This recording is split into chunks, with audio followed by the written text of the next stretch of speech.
Louvado seja nosso Senhor Jesus Cristo. Nós vamos dar continuidade à nossa leitura do livro dos Provérbios, nosso 24º encontro. Vamos trabalhar Provérbios do capítulo 10º, do versículo de 11 a 12. O justo e o injusto. Ouçamos nossa leitura. Provérbios de Salomão. O filho sábio alegra o pai. O filho insensato entristece a mãe. Tesouros injustos não trazem proveito, mas a justiça livra da morte. Javé não deixa que o justo passe fome, porém reprime a ambição dos injustos. A mão preguiçosa empobrece, mas o braço trabalhador enriquece. Quem armazena no outono é prudente. Quem dorme na colheita passa vergonha. As bênçãos descem sobre a cabeça do justo, mas a boca dos injustos esconde violência. A memória do justo é bendita, mas o nome dos injustos apodrece. O homem de bom senso aceita o mandamento, mas o estúpido se arruína pela boca. Quem se comporta com integridade vive em segurança. Quem segue o caminho torto acaba desmascarado. Quem faz vista grossa causa pesares. Quem repreende abertamente traz remédio. A boca do justo é fonte de vida, mas a boca dos injustos esconde violência. O ódio provoca rixas, mas o amor cobre todas as ofensas. Esse é o texto que nós vamos refletir no dia de hoje. Versículo 1. O filho sábio alegra o pai, o filho insensato entristece a mãe. A família é o primeiro espaço social para a educação. O mestre, nesses versos, assume o papel de pai. O filho sábio aprendeu a sabedoria transmitida pelo pai. E é razão da alegria deste pai. De forma antagônica, o filho insensato, que por ser simplório, não aprende a sabedoria e se torna então tristeza para a mãe, que trouxe um filho ao mundo para aprender a ser sábio, mas ele, seguindo os instintos, se torna um insensato. A sabedoria mencionada é aquela que o jovem adquire para abrir a caminhada da vida. Pais com os filhos assim vivem felizes, visto que o pai deve ser visto por seu filho, né? O pai é como responsável na disciplina da lei, responsável pela instrução moral do filho e que o filho deve de aprender. Um filho que vive na sabedoria, um filho virtuoso, que deu crédito àquilo que aprendeu do pai, revela que este pai soube educar o seu filho. A mãe expressa aqui a aflição, isto é, um sentimento de culpa, de responsabilidade. Se o filho é insensato, ele escolhe uma vida de vício. A mãe então se aflige, visto que, por causa do seu amor materno, amor incondicional, Ele protegeu tanto o filho da disciplina, dos rigores da educação paterna, que o filho acabou não criando essa capacidade de sabedoria. A superproteção provoca, então, um ato do menino, do homem, do jovem, não ser capaz de crescer na responsabilidade, na inteligência, na sabedoria. A superproteção materna impede muitas vezes que o filho aprenda a disciplina, deixe de buscar sabedoria, essa que deve ser aprendida pelo rigor da educação paterna. Pai aqui é o amor condicional. Versículo 2. Tesouros injustos não trazem proveito, mas a justiça livra da morte. Uma nova antítese.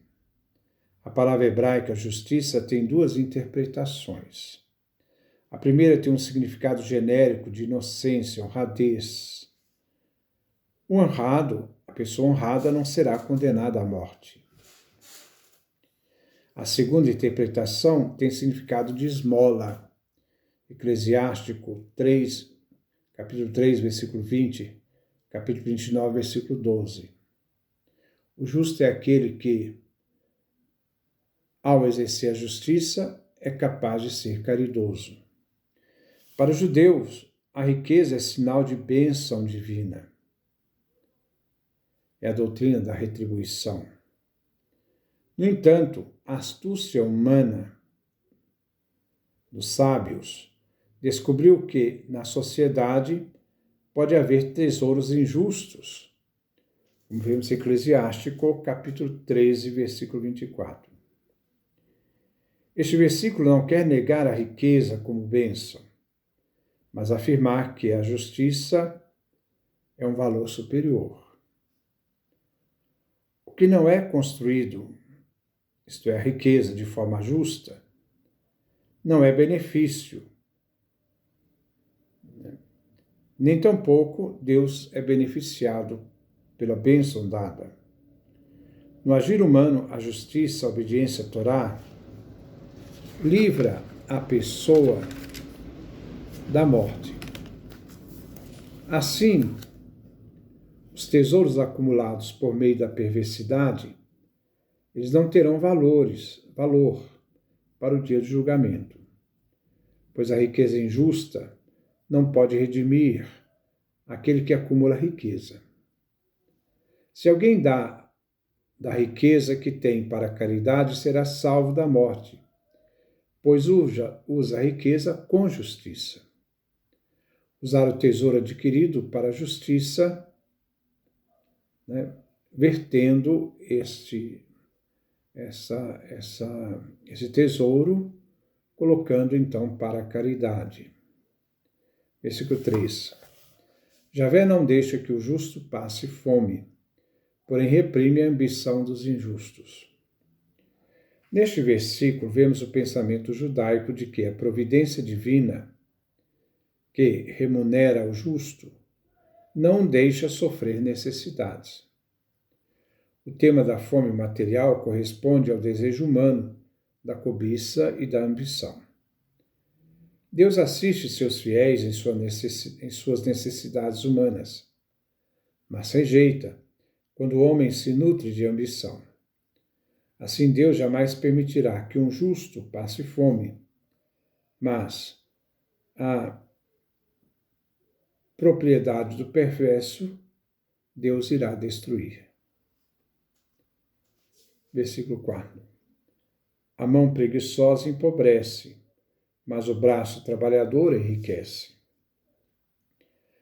A pobreza é fabricada pela mão preguiçosa. Só o trabalho produz riqueza, no bom sentido, não de um acúmulo de uma pessoa avarenta, mas um acúmulo como consequência do seu trabalho, mas não é uma realidade que se deve ter somente a si, porque toda riqueza tem uma hipoteca social, então a caridade.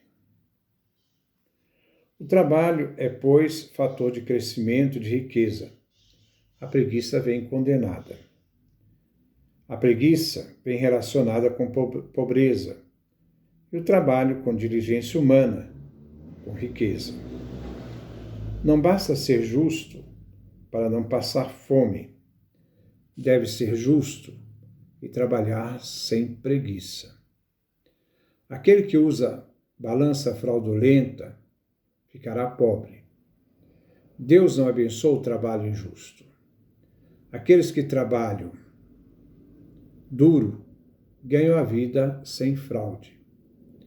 Não se deve buscar o sustento fácil, mas se deve usar a força ou capacidade de suas mãos. Se deve trabalhar justamente e honestamente para obter sucesso. Versículo 5. Quem armazena no outono é prudente. Quem dorme na colheita passa vergonha. Comparando com o versículo 4, podemos dizer: aquele que dorme na colheita é aquele que tem mão preguiçosa e, por não se dedicar ao trabalho, empobrece. Aquele que pelo trabalho armazena no outono, na colheita, ele é um braço trabalhador, enriquece, pois é prudente. Assim, aquele que trabalha com inteligência continua a trabalhar mesmo quando termina a colheita. O trabalhador tem energia espiritual, cresce cada dia na sabedoria. Diferente daquele que desperdiça as oportunidades da vida e não consegue adquirir habilidade e criatividade. Versículo 6. As bênçãos descem sobre a cabeça do justo, mas a boca dos injustos esconde violência. A bênção de agradecimento, seja dada por outros ou pelo Deus Senhor, desce sobre o justo, que é observante da Torá e faz a caridade. A cabeça é a sede de responsabilidade pessoal. Enquanto os injustos, que não vivem nem são fiéis à Torá, eles são portadores de destruição, violência, vivem uma perversidade, isto é, eles invertem o valor das realidades das coisas. Assim, bênçãos recaem sobre a cabeça do justo durante sua vida. A violência que os perversos cometem irá cobrir sua boca, e eles se tornam amaldiçoados em vida. O homem que age com justiça, caridade e benevolência recebe a gratidão, onde as mãos pousam de bênçãos sobre as cabeças dos justos. Aquele que é injusto, perverso, age nas ocultas para não revelar suas verdadeiras intenções. Versículo 7. A memória do justo é bendita, mas o nome dos injustos apodrece. Depois da morte, a memória do justo perdura, é bendita. Eclesiástico, capítulo 41, do versículo de 1 a 13. Enquanto a memória, o nome do que é injusto, apodrece, como os seus ossos. Se trata do legado que cada um deixa na vida. O nome é seu legado e sua vida. A aspiração do israelita consistia em que seu nome, sua pessoa e reputação fosse lembrada permanentemente em sua descendência e no seio do povo. Podemos distinguir entre memória e nome. O nome de uma pessoa é a sua identidade. A memória é a reputação da pessoa, constituída pelas ações realizadas. Os atos do injusto e perverso revelam que até seu nome, sua identidade, sua pessoa irão apodrecer sem deixar traço. Versículo 8. O homem de bom senso aceita o mandamento, mas no estúpido se arruína pela boca.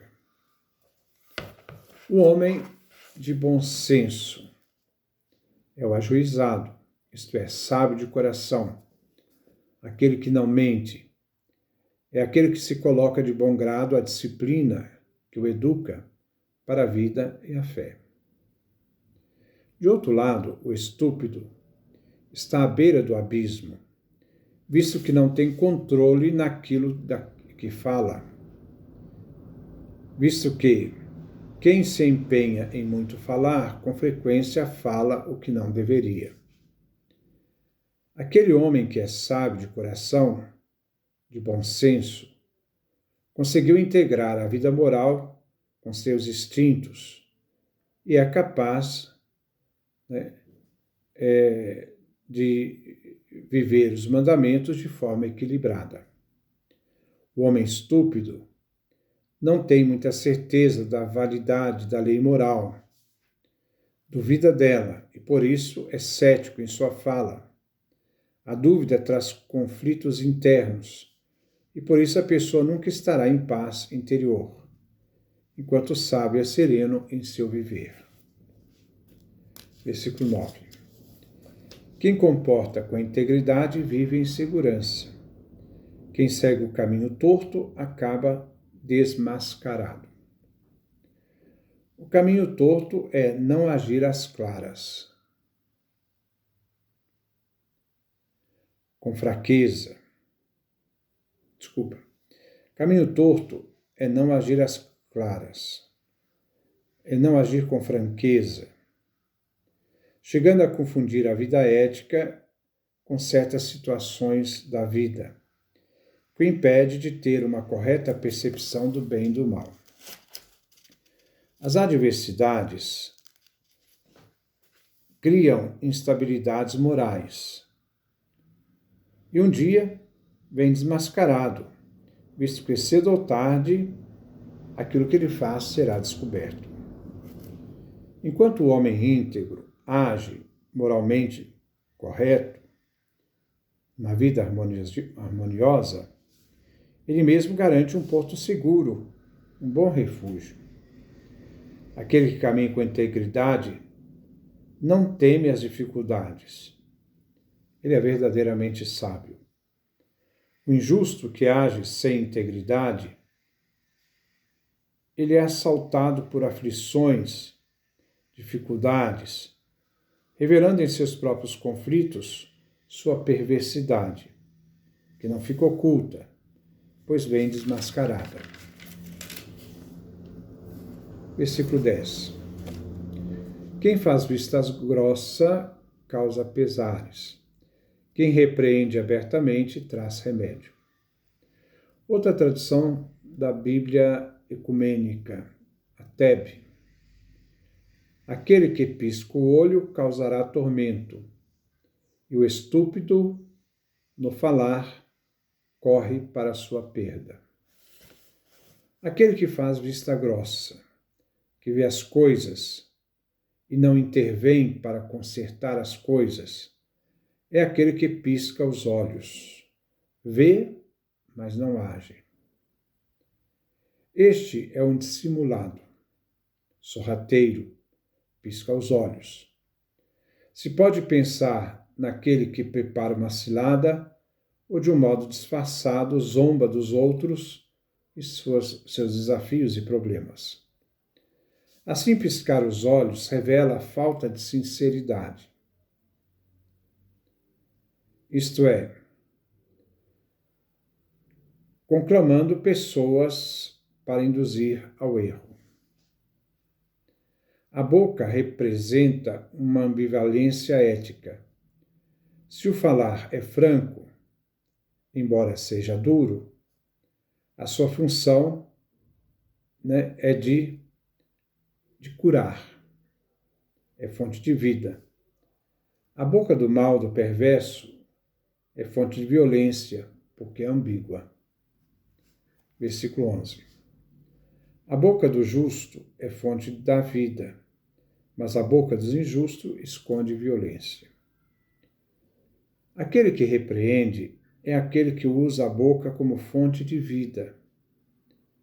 É aquele que sabe corrigir. A boca do mal, aquele que não tem seriedade, é fonte de destruição. Aqui cabe a ética da boca, onde encontramos o ditado: uma mesma boca apaga o fogo quando cospe, ou, ou incentiva a chama, o fogo, quando sopra. Existem 3 grupos que bebem da fonte que conduz à vida. Primeiro, aqueles que alcançam a verdade por meio de seu intelecto. Intelectus significa no latim aquele que lê dentro, sabe ler dentro, na sua capacidade de conhecimento interior, na busca da sabedoria.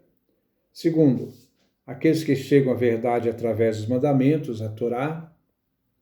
Terceiro, aquele que, por imitação, aprendem numa vida justa, através de seus lábios e sua vida de sabedoria. Então, aqueles que buscam a verdade aprendendo naquilo que eles conseguem observar. Diferente do sábio, aquele que é justo, é prático, imediato, pessoal, tem a fonte da vida que flui da sua boca, mas não tem o conhecimento, às vezes, dos mandamentos, mas ele tem uma experiência de vida para a sabedoria. Enquanto os perversos falam de modo suave e sedutor, mas no seu falar escondem ódio presente no seu coração. Versículo 12. O ódio provoca rixas, mas o amor cobre todas as ofensas. O ódio surge independentemente de qualquer causa real, onde aquele que odeia interpreta as coisas à luz da sua própria hostilidade. O amor lança uma luz de perdão, mesmo diante de ofensas fortuitas ou planejadas contra o outro. As atitudes internas, ódio ou amor, determinam a qualidade das relações humanas. São Paulo fala do amor, 1 Coríntios capítulo 13, lembra, o amor tudo perdoa. Como diz então o versículo 12, nós estamos vendo aqui, quando o autor do livro de Provérbios diz, o amor cobre todas as ofensas. Então, que Deus nos dê a sua graça, a sua bênção, sua face resplandeça sobre nós.